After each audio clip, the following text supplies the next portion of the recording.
हाँ तो बच्चों, आज हम बात करेंगे भारतीय वन स्थिति रिपोर्ट की, जो 18वीं रिपोर्ट है और आई है 2023 की रिपोर्ट आई है। ये जो है हर 2 साल में प्रकाशित होती है भारतीय वन रिपोर्ट।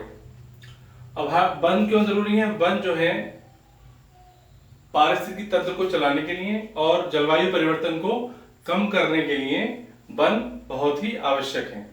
जो पूरा क्षेत्रफल है, जैसे भारत का जो पूरा क्षेत्रफल है उसका लगभग 33% वन होना चाहिए, और तब जो है वो प्राकृतिक पारिस्थितिक तंत्र के लिए बिल्कुल अनुकूल है। लेकिन वर्तमान समय में कितना है? 21.6% जो है भारतीय क्षेत्रफल का टोटल वन क्षेत्र है भारत में।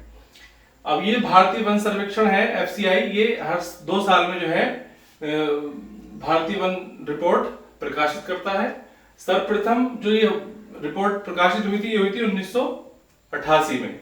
अब जो वन नीति बनाई गई वो बनाई गई, राष्ट्रीय वन नीति 1988 में बनाई गई। उसके अकॉर्डिंग जो है जो हमारे पूरा क्षेत्रफल है उसका जो है 33% वन होना चाहिए, लेकिन वर्तमान समय में ये कम है, 21.6% है। अगर हम इस चार्ट के माध्यम से समझें तो जो कुल टोटल भारत का भौगोलिक क्षेत्र है उसमें कुल वन और वृक्ष आवरण है लगभग 8,27,357 वर्ग किलोमीटर। कुल वन क्षेत्र, कुल वन जो है और वृक्ष हैं, और कुल वन आवरण का क्षेत्रफल है। अगर उसे वृक्ष के क्षेत्र को और वन के क्षेत्र को अलग अलग कर दिया जाए तो ये है कुल वन आवरण का क्षेत्रफल है 7,15,343 किलोमीटर। ये है लगभग 21.17 वर्ग किलोमीटर टोटल क्षेत्रफल का। और अगर हम वृक्ष आवरण की बात करें तो वृक्ष आवरण है लगभग 1,12,014 वर्ग किलोमीटर। यह है 3.41%। और भारत के कुल भौगोलिक क्षेत्रफल का है 25.17%। ये जो है इसमें बता रहा है जो कुल भौगोलिक क्षेत्रफल का है। अब इसमें अगर हम इसे जारी कौन करता है? इसे जारी करता है वन अनुसंधान संस्थान है देहरादून में, वो जो है इसे जारी करता है वन रिपोर्ट को। ISFR इसे बोलते हैं। तो ISFR 2021 की तुलना में ISFR 2023 में जो डिफरेंस आया है वो है, अगर हम बात करें कुल वन एवं वृक्ष क्षेत्र में, तो उसमें अगर हम जो वृद्धि हुई है वो ये है 1445 वर्ग किलोमीटर का जो क्षेत्रफल है वो बढ़ गया है इसमें। और अगर हम वनावरण की बात करें, वनावरण बढ़ा है 156 वर्ग किलोमीटर वृद्धि हुई है इसमें, जो वन और वृक्ष क्षेत्र बढ़ा है।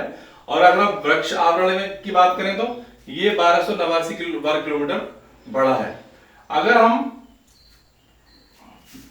अब ये टोटल जो है अगर हम भारत के पूरे जो राज्य और केंद्र शासित प्रदेश है उनकी बात करें तो 19 राज्य और केंद्र शासित राज्य प्रदेश ऐसे हैं जिनमें 33% से अधिक पूरा वन आवरण क्षेत्र इस समय है। लेकिन उसके अलावा जो जितने राज्य और केंद्र शासित प्रदेश हैं उनमें जो उसका क्षेत्रफल है वो कम है। सबसे अधिक वन क्षेत्र वाले जो राज्य हैं वो है मध्य प्रदेश।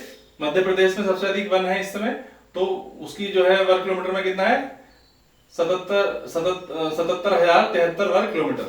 और दूसरे नंबर पे है अरुणाचल प्रदेश 65,882 वर्ग किलोमीटर, और छत्तीसगढ़ 5,512 वर्ग किलोमीटर जो है ये इसका वन क्षेत्र है। ये तीनों जो है मध्य प्रदेश, अरुणाचल प्रदेश, छत्तीसगढ़, ये जो है तीनों सबसे अधिक वन क्षेत्र वाले राज्य हैं। सबसे अधिक वन एवं वृक्ष आवरण वाले दोनों की मिला के बात करें तो उसमें भी नंबर 1 पे मध्य प्रदेश है, जो उसमें सबसे अधिक कितना है 85,724 वर्ग किलोमीटर। और अगर हम बात करें अरुणाचल प्रदेश की, वो दूसरे नंबर पे उसका है 67,083 वर्ग किलोमीटर। और तीसरे नंबर पे है महाराष्ट्र 65,383 वर्ग किलोमीटर। ये तीनों जो है ये वन क्षेत्र वाले हैं, और ये वन और वृक्ष दोनों क्षेत्र वाले जो हैं ये सर्वाधिक वर्ग क्षेत्र वाले राज्य हैं।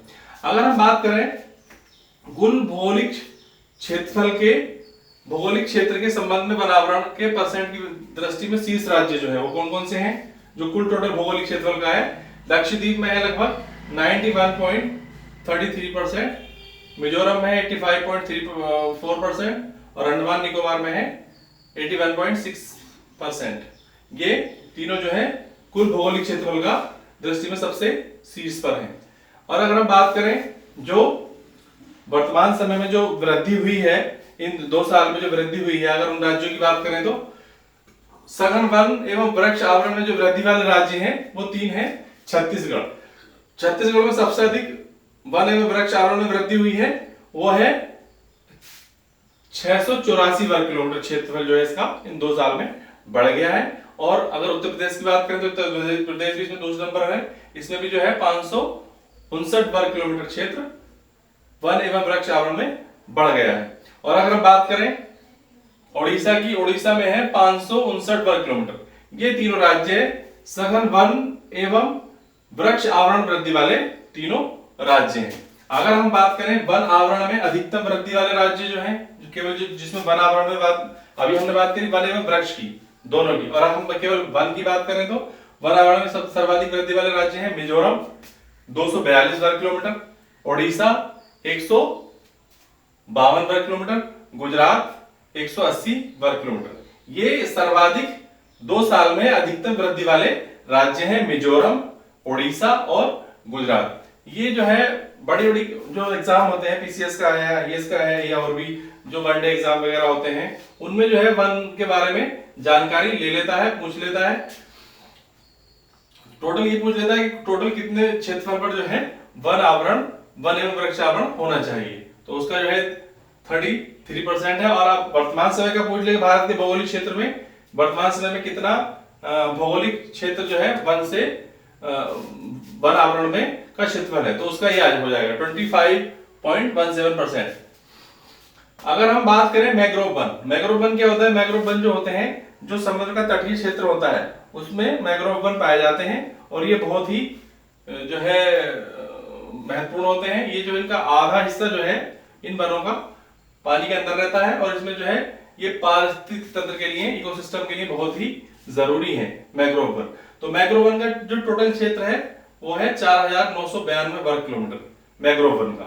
तो मैंग्रोव वन जो है पश्चिम बंगाल में पाए जाते हैं, ये ज्यादा डेल्टा क्षेत्र में होते हैं। बांस वाला क्षेत्र जो है, बांस वाला क्षेत्र है 1,54,670 वर्ग किलोमीटर, जो बांस का क्षेत्र है भारत में। अब इसमें वृद्धि हुई है इन 2 साल में, बांस क्षेत्र में वृद्धि हुई है 5,227 वर्ग किलोमीटर, ये जो है बांस क्षेत्र में वृद्धि हुई। तो जो वन है और जो वृक्ष है हमारे लिए, हमारे इकोसिस्टम को चलाने के लिए, जलवायु परिवर्तन को रोकने के लिए और मनुष्य के जीवन को सही तरीके से चलाने के लिए बहुत ही जरूरी है। लेकिन वर्तमान समय में क्या हो रहा है? वर्तमान समय में वृक्षों को बहुत तीव्र गति से काटा जा रहा है, लेकिन सरकार इस पर बार बार जो प्रोग्राम चलाती है, बहुत सारे वो अपनी जो है योजनाएं चलाती है, जिसके माध्यम से जागरूकता कार्यक्रम चलाती है, जिसके माध्यम से लोगों में जागरूकता फैलाई जाए और वन और वृक्षों के बारे में लोगों को जानकारी दी जाए। अब जितना भी लोग व्यक्ति जो है आधुनिक होते चले जा रहे हैं, मतलब जितना क्षेत्र बढ़ रहा है, लोगों के रिहायश के लिए जगह की कमी पड़ रही है, उसके लिए जो है वृक्षों को और वनों को काटा जा रहा है। लेकिन ये जो है सही नहीं है। जितने वृक्ष अगर आप काट रहे हैं तो उसके ज्यादा क्षेत्रफल के आप जो है अगर लगाते हैं तब तो सही है, लेकिन अगर आप जो है नहीं लगाते हैं वृक्ष और वन, उससे जो है आने वाले समय में इकोसिस्टम भी प्रभावित होगा तथा जलवायु परिवर्तन भी बहुत तीव्र गति से प्रभावित होगा। क्योंकि वर्तमान समय में जो है पृथ्वी का टेम्परेचर बहुत तीव्र गति से जो है बढ़ रहा है, कार्बन डाइऑक्साइड की मात्रा पृथ्वी में बढ़ रही है, जिससे जो है आने वाले समय में और भी बहुत सारी समस्याओं का सामना करना पड़ सकता है। तो इसलिए हमें ज्यादा से ज्यादा वृक्ष लगाने चाहिए। अपने आसपास जो भी वृक्ष है उन्हें काटना नहीं चाहिए। अगर कोई वृक्ष कहीं पर आ रहा है तो उसे इस तरीके से आप जो है सही तरीके से उसे स्टेबल करें और जो है उसे कटने से रोकें। पुराने समय में क्या होता था, जितने भी राजा महाराजा होते थे वो जो है जो सड़कें होती थी उनके साइडों में जो है क्या होता था कि वृक्ष वगैरह लगाते थे। ये जीटी रोड बना था, ग्रैंड ट्रंक रोड बना था जिस समय, मतलब उस समय बहुत सारे वृक्ष वगैरह लगाए गए थे। वर्तमान समय में अब जब ये चौड़ा हुआ जो दिल्ली वाला जो ग्रैंड ट्रंक रोड है, तो इसके जो बड़े बड़े वृक्ष थे, फलों के वृक्ष भी थे, वैसे वृक्ष भी होते थे, छायादार वृक्ष भी होते थे, उनको काट दिया गया। उनके बदले में उनके सड़क के दोनों किनारों पर और वृक्ष नहीं लगाए गए। इस तरीके से अगर ऐसी चीजों पर ध्यान नहीं दिया जाएगा तो आने वाले समय में वन का क्षेत्र जो है घटेगा और जिससे जो है समस्या जो है बढ़ेगी। इसलिए जो है जो हमारी सरकार जो गाइडलाइन जारी करती है, सरकार जो जागरूकता फैलाती है, उसके लिए जो है वनों को और वृक्षों को बचाने में अपना पूरा पूरा हर व्यक्ति को योगदान देना चाहिए, जिससे जो हमारी पृथ्वी बची रहे, हम लोग जो है अच्छे से जीवन यापन अपना कर सकें। धन्यवाद।